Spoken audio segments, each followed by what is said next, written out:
আসসালামু আলাইকুম সবাইকে, আশা করি সবাই ভালো আছো বাবারা। আজকে আমরা নতুন একটা টপিক নিয়ে আলোচনা করব। সে টপিকটা হচ্ছে কম্পারেটিভ ডিগ্রি অ্যান্ড আর্টিকেল। কি বাবারা? কম্পারেটিভ ডিগ্রি অ্যান্ড আর্টিকেল, অর্থাৎ কম্পারেটিভ ডিগ্রির পূর্বে কোন আর্টিকেল ব্যবহার করতে হয় তা শেখার জন্য আজকের এই ক্লাস। তার আগে বুঝো কম্পারেটিভ ডিগ্রিটা কি।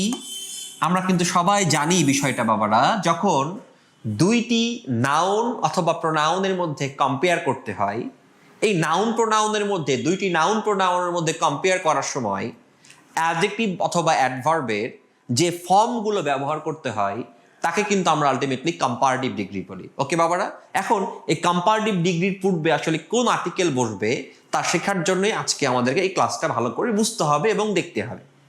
তার আগে আমরা বুঝে নিই একটা অ্যাডজেক্টিভকে অথবা একটা অ্যাডভার্বকে কিভাবে আমরা কম্পারেটিভ ডিগ্রিতে কনভার্ট করি।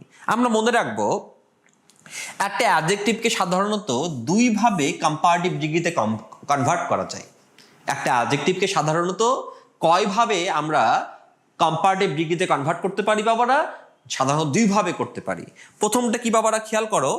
সাধারণত অ্যাডজেক্টিভের শেষে যদি আমরা ইআর বা আইআর যুক্ত করি তখন সেই অ্যাডজেক্টিভকে কিন্তু আমরা কম্পারেটিভ ফর্মে কনভার্ট করতে পারি। কিভাবে? যেমন দেখো, টল এর সাথে ইআর যোগ করে টলার, অ্যাডজেক্টিভের কম্পারেটিভ ফর্ম।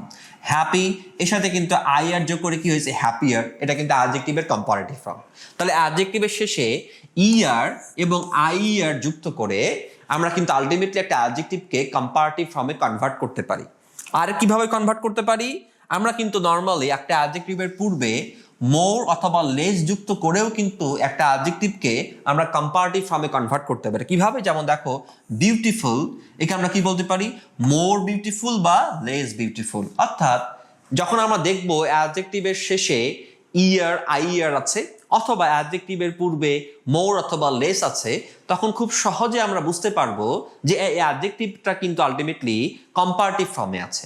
এখন আমরা চলো জানার চেষ্টা করি, যখন অ্যাডজেক্টিভ যখন কম্পারেটিভ ফর্মে থাকে তখন অ্যাডজেক্টিভের পূর্বে আলটিমেটলি কোন আর্টিকেল ইউজ করতে হয়, কোন আর্টিকেল ইউজ করতে হয়। মনে রাখবে, সাধারণত কম্পারেটিভ ডিগ্রির পূর্বে, অর্থাৎ যখন একটা অ্যাডজেক্টিভ কম্পারেটিভ ফর্মে থাকে তার পূর্বে কোনো আর্টিকেল ব্যবহৃত হয় না। কোনো আর্টিকেল ব্যবহৃত হয় না মানে কি বাবা? এ, এন, দা কোনো কিছু বসবে না। তাহলে সেখানে কি বসবে? যেখানে কোনো আর্টিকেল ব্যবহার করা যায় না সেখানে কিন্তু ক্রস ইউজ করতে হয়। এটা হচ্ছে আর্টিকেলসের নিয়ম। ওকে, এক্সাম্পল দেখো, a boat journey is safer than journey by road. এখানে খেয়াল করো, সেফ থেকে সেফার, তাই না বাবারা? এটা কিন্তু আলটিমেটলি সেফার, এটা কিন্তু অ্যাডজেক্টিভের কম্পারেটিভ ফর্ম। তাহলে অ্যাডজেক্টিভের কম্পারেটিভ ফর্মের পূর্বে সাধারণত কোনো আর্টিকেল ইউজ করা যায় না, মানে এখানে কি বসবে? আলটিমেটলি আমাদের কিন্তু ক্রস বসবে। তাহলে আমরা মনে রাখলাম একটা নিয়ম যে সাধারণত অ্যাডজেক্টিভের পূর্বে, অর্থাৎ অ্যাডজেক্টিভ যখন কম্পারেটিভ ফর্মে থাকে তার পূর্বে, মানে কম্পারেটিভ ফর্মের পূর্বে আলটিমেটলি কোনো আর্টিকেলস ইউজ করা যায় না। তার মানে কি কখনো আর্টিকেলস ইউজ করা যাবে না? না, অবশ্যই যাবে। কখন যাবে একটু খেয়াল করো, যখন কম্পারেটিভ ফর্ম দ্বারা যত তত বোঝাবে। কি বোঝাবে বাবারা? যখন কম্পারেটিভ ফর্ম দ্বারা, অর্থাৎ অ্যাডজেক্টিভের কম্পারেটিভ ফর্ম দ্বারা যখন যত তত বোঝাবে তখন তার পূর্বে কিন্তু আলটিমেটলি আমরা দা ব্যবহার করতে হবে। কিভাবে করতে হবে? দা ব্যবহার করতে হবে। আর যত তত বলতে কি আলটিমেটলি এটা ডাবল কম্পারেটিভ বলা হয়। কিভাবে? খেয়াল করো, greater the demand higher the price. Okay, খেয়াল করো এখানে গ্রেটার, দেখো লাস্টে ইয়ার আছে, এটা কিন্তু আলটিমেটলি অ্যাডজেক্টিভের কম্পারেটিভ ফর্ম। আবার এখানে খেয়াল করে দেখো, হায়ার, এটাও কিন্তু লাস্টে ইয়ার আছে, এটাও কিন্তু আলটিমেটলি আমাদের অ্যাডজেক্টিভের কম্পারেটিভ ফর্ম। তাহলে এই একটা সেন্টেন্সে আমরা কয়টা কম্পারেটিভ ফর্ম ইউজ করলাম? এই একটা সেন্টেন্সে কিন্তু আমরা অ্যাডজেক্টিভের দুইটা কম্পারেটিভ ফর্ম ইউজ করলাম।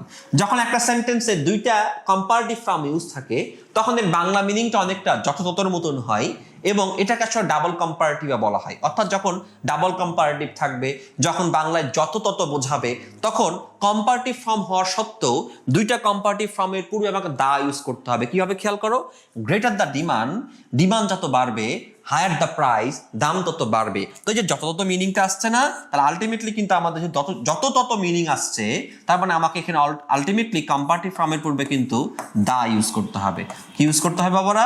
দা ইউজ করতে হবে। তাহলে মনে রাখবে, সাধারণত কম্পারেটিভ ডিগ্রি বা কম্পারেটিভ ফর্মের পূর্বে কোনো আর্টিকেল ইউজ করা যায় না, কিন্তু যখন কম্পারেটিভ ফর্মটা আসলে একটা সেন্টেন্সে দুইটা ব্যবহার করা হয়, অর্থাৎ ডাবল কম্পারেটিভ হয় বা বাংলা মিনিং যত তত হয়, তখন দুইটা কম্পারেটিভ ফর্মের পূর্বে কিন্তু আমাদেরকে আর্টিকেল দা ইউজ করতে হবে। তাহলে আজকে বাবারা আমরা কম্পারেটিভ ডিগ্রি এবং আর্টিকেলসের নিয়ম শিখলাম। আজকে এই পর্যন্তই বাবারা। নেক্সট আবার দেখা হবে আমার নতুন কোনো গ্রামাটিক্যাল রুলস নিয়ে। সে পর্যন্ত ভালো থাকো, সুস্থ থাকো, নিরাপদে থাকো বাবারা। আল্লাহ হাফেজ।